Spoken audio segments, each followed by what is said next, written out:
arestado sa joint operation sa Bureau of Immigration 11 o 10th Infantry Aguila Division ang 20 ka mga Chinese nationals, partikularmente sa may Pantukan, Davao de Oro ug Tagum City sa Davao del Norte adlaw nga Miyerkules Abril 22, 2026 o kagahapong adlaw tungod sa paglapas sa immigration laws.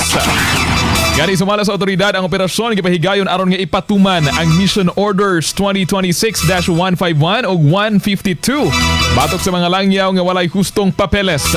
Apan atol sa operasyon na diskubrihan ang gituhang illegal mining activities sa maong mga lugar.